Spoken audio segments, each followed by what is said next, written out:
So Dexter Original Sin finale aired tonight, and I'm going to be doing two videos on this. One video talking about the finale, and a second video talking about my overall thoughts on season 1 of Dexter Original Sin. So I'm going to start off by talking about the finale. So if you haven't seen episode 10 of Dexter Original Sin titled Code Blues, this is your spoiler warning. Go check out the episode and then come back to this video, because I am going to be talking about all of the spoilers and reveals and surprises and answers that this episode does give. So that is your spoiler warning. So let's go ahead and jump right into it. So spoilers from here on out. Dexter Original Sin episode 10. Let's go. As a finale, I don't know how I feel about it. This is a mixed bag for me. There's things that I think they did really well, and then there's other elements that I felt they were more like an afterthought and very underdeveloped, throughout the course of the show. And before I get into all of that, I want to get the obvious out of the way. This episode has the worst editing I've seen in this entire season. I don't know if there was a new editor hired. I don't know if there was an issue behind the scenes. But the fact that they showed this episode to executives, and the fact that they worked on this for months, and the fact that they had to approve before this went on air, is baffling to me. Because the fact that these editing errors were not noted nor changed in the finished product makes no goddamn sense to me. So I'm going to bring up one example that happens very early on in the episode, where Deb is in a hospital visiting Bobby, and the scene involves Deb, who's in the corner of the frame, and you hear her laughing and you see the reaction on her face, and then in the very next shot she is in a different position and it's back to sad and depressed Deb. But the fact that that laughing track is there, it felt like that scene or that moment was at least 30 to 40 seconds longer, because it looked like that scene was going for like a sweet father-daughter moment, and then they just decided to cut it. And, I understand, episodes, have to be within a certain time frame. But, I think that's why you have a season, is so you can kind of flesh out that, and so you can kind of, show those moments. And then there's other scenes as the episode progresses where there's just like a random laugh track added from a character, and there's nothing funny in the scene. There's no comedic value to it. It's just kind of there, and it felt like it was added in post-production. And just, there's so many scenes that I watched in here that I was like, yeah, they didn't plan for this to be in the finale. Like, it was there purely for a fan service moment. I'm still new to the whole Dexter scene, but the Asian male homicide officer, I guess Dexter's little buddy, I guess. You know, he has this laugh, throughout the season, and very last second they decided to add it in. Because he didn't do it for like over half of this episode, and just, I see why you did it. It's fan service. I'm sure fans of Dexter will see that and you know I guess see some nostalgia factor to it. But I don't know, yeah, just it felt weird to me as far as the placing and the timing of it. But but what do I know? I'm not a professional. I'm not a professional. Hollywood editor. But the fact that executives watched watched this edit and was like, yeah, yeah, that's good. We sign off on it. Here's a couple of million. Go enjoy your weekend. I don't know. I don't know. I don't want to say what is good or what is bad editing, but I don't know. That was just something that was really jarring and distracting to me. So, going on from that, um, so the eventual killer, the killer of this season is actually no other than Detective Spencer, who who I was a little surprised when they revealed that a couple of episodes ago. But I was still in disbelief. Like, I had a couple of theories, maybe this was like, a change of personality disorder. I don't know the actual scientific term, but I was like, maybe he has, another Spencer, inside his head that's kind of doing the killings, and like the actual detective side of him, is not aware of that. I was thinking, maybe there's like a psychological approach they were gonna go with his character. Um, so I had a couple of theories, and the thing I was the most looking forward to about this reveal was the reasoning. And honestly, there really is no explanation, minus that his wife, like the kid who he has had locked up, his son, is apparently not his son. And so he decides to go on a murderous rampage to basically, destroy her entire life by taking, her kid away and then trying to murder her.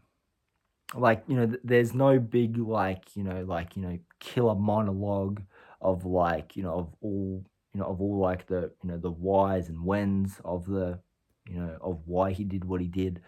Um, which I feel like this episode would have really benefited from that, because one question I still had by the end of this is Jimmy Powell, who was I believe the first kid that he killed, which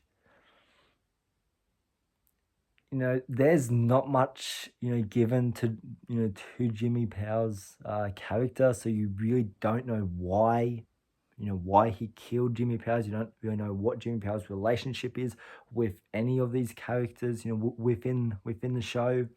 So, I still had a lot of questions, questions about that. Um, and honestly, I don't know what his character, was expecting was expecting from kidnapping his supposedly own kid. I don't know what he was trying to achieve. I don't know what he actually thought the end game was going to be, but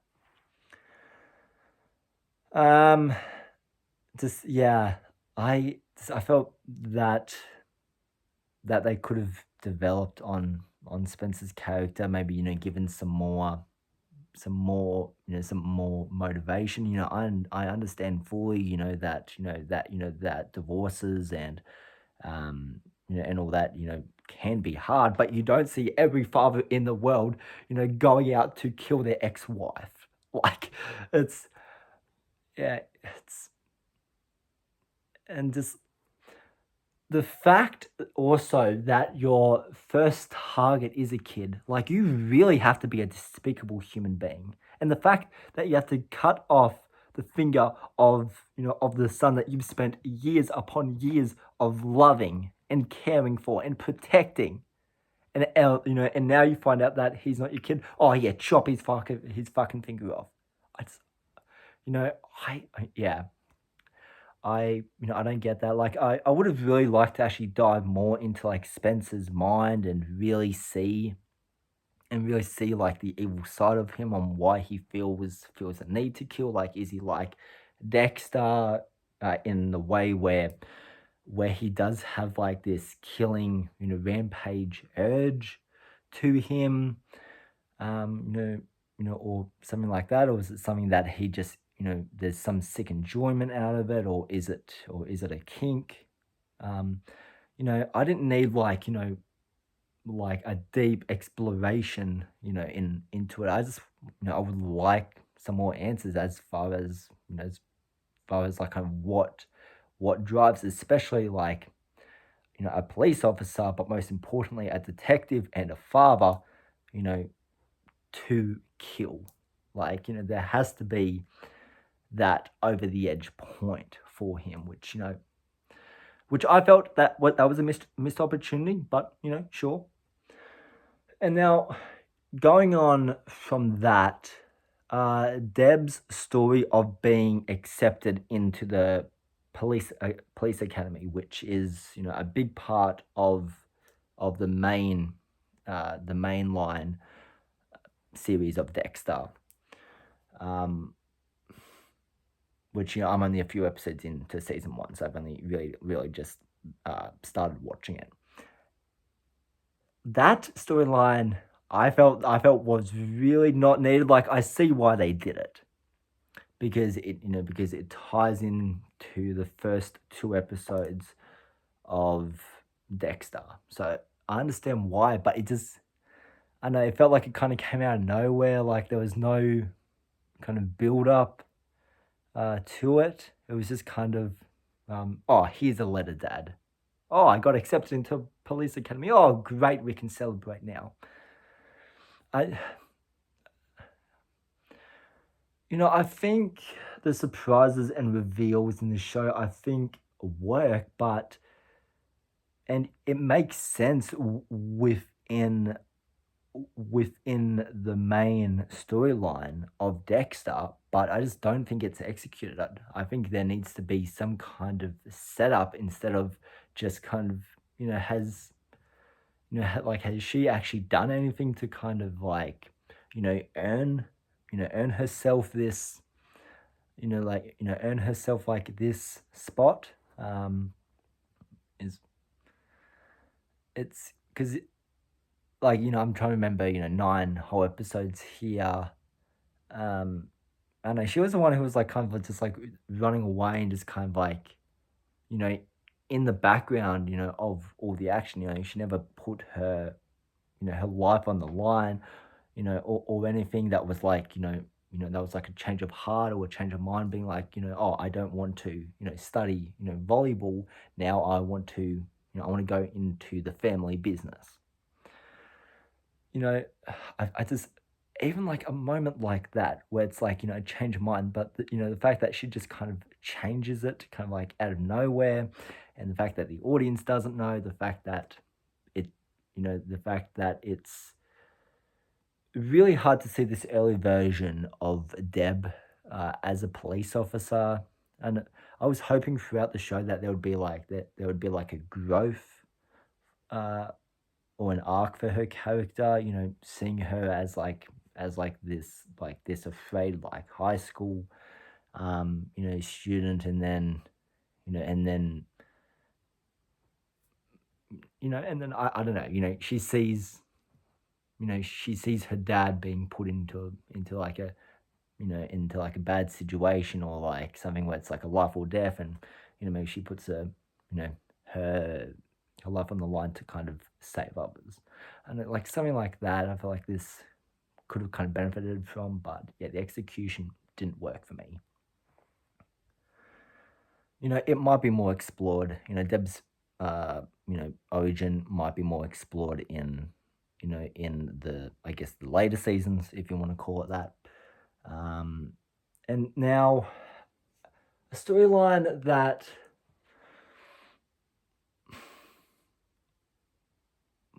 I honestly don't think works overall is Brian.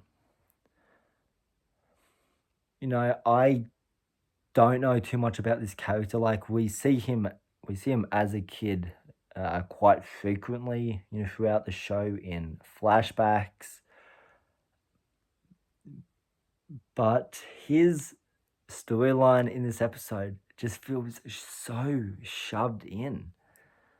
Like it felt like an afterthought to actually get this episode to 40 minutes. Like I said, maybe when I watch the Dexter show, I will look back at this video and I'll be like, man, was I wrong? Because at this time I'm only episode 3 into season 1. So, but his like there's so much story that they have to cover with his character. Like there's enough story to honestly take up like two episodes, worth of story. And instead of doing that, it's crammed into a 5 minute it's a 5 minute narrative, flashback where we see Brian go from foster home to foster home, and the way he's kind of treated and not accepted into the foster environment. Um, I really like that. There's actually a great moment actually at the beginning where um, one of the kids locks him in a closet overnight, and it reminds him of the container, and seeing his mum's dead corpse, cut into 6 pieces on the ground in front of them in plain sight. Which I did like that callback. I do like that. The claustrophobic, kind of feeling, and um, the fear of the dark. All of that stuff. I thought worked really well. With his character, and actually it helped kind of humanize his character. So all of that I thought worked really well, and then his story ends up with him being in a mental institution where he gets mad that he's not on this new medication that they've put him on, and instead I guess the janitor, or the I guess the guard or the caretaker, uh, in better words, of the place is selling them for money. Which one, there is no way that's realistic. There's like you would be fired on the fucking spot. Like, yeah, it's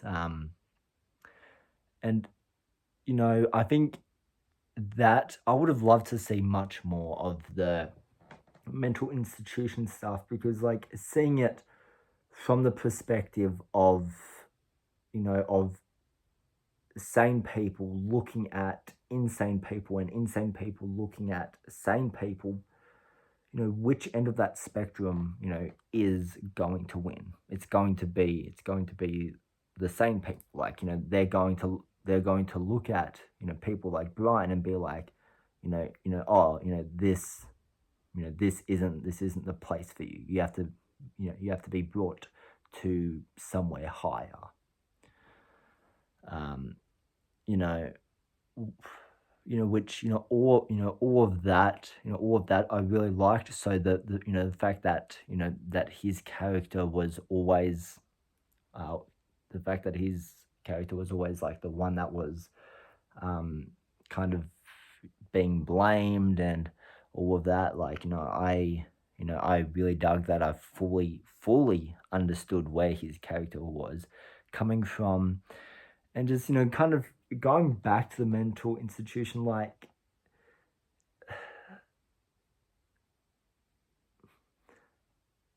wouldn't there be questions thrown out like, oh, why was Brian attacking you? I'm probably looking way too much into this opening scene, but I don't think they would just lock him up without questioning kind of what happened. On the system, like, it would say Brian has taken his medication because the caretaker has to go to the office and get them. So according to the system, it says that he's on free medication, but then him receiving it is a different story there. So yeah, like, I really dug Brian's introduction, but everything after that, I don't know if it actually works to me. Like, there's so much story with his character that is just not explained here. Like, there's the whole thing with him and Harry and their encounter they have on the rooftop. There's a lot of questions I have about that scene that I would have liked to be answered. And the fact that he comes in the final episode, and, like, there's brief setups uh for his character throughout the show, but it's not really, I guess, stated. The puzzles start to come together in around episode 8, but I felt like his appearance in this, I guess, this big kind of like story arc that he has in this one, I don't know, felt a little too late to me. um it it felt out of place to what this episode should have been focused on, which is Dexter, which is uh Detective Spencer, Harry's storyline, really wrapping up, the main, I guess, reason for this series existing. Um, let's see. Oh yeah, like the whole, Detective Spence, I guess, kill scene with Dexter killing him, and that being the moment that he realizes that I am a killer, and I was born this way, and kind of accepting into that lifestyle. I really dug that. I thought that was really well done. Like, everything that took place on that boat, I thought worked. I thought worked really well. Um, um, and you know, I understand. There's some serial killers that they don't have a reason for, like, actually killing, for actually taking a life. Like, it's one thing to hate someone, but then to actually kill. I've already talked about that. So um it's that, yeah, felt like a missed opportunity in here. So Um, yeah, let's see what else happened in this series. Oh yeah, Dexter gets accepted, I guess, to have a full-time position, yeah, at the department, which I really like that moment. It goes into the main show, really well there. Sarah Michelle Gellar, she's always great. She's been a main character, throughout the show. She's really good. Um, and, you know, to see the moment at the end where Dexter actually finally gets some appreciation for, like, human life, and actually starts to feel sympathy and empathy, I thought that moment was really, really, really good. Like, everything that they basically did with Dexter in this episode, I really dug. Um, but it's really just everything surrounding it that wasn't executed well or was just underdeveloped. And so, really, at the end of the day, this is a finale that that was honestly disappointing. Like, I felt that they could have easily made this like an hour and a half, finale, and and did a great job with, because I think everything that they have, I think is good on paper, but it's just it's not executed well. It feels very disjointed, um, and and feels there as a replacement almost. So, I'm just rambling at this point. So yeah, they're my spoiler thoughts on the finale of Dexter Original Sin. If you saw episode 10, let me know down in the comments, what did you think of it? So I'll have my season 1 review up in the next couple of days. Looking forward to reviewing that. Hopefully that's a little more positive than this, but but you'll see. So anyways, guys, I hope you have a good night, morning, or evening, wherever you are in the world, and stay safe, and I'll catch you in the next video.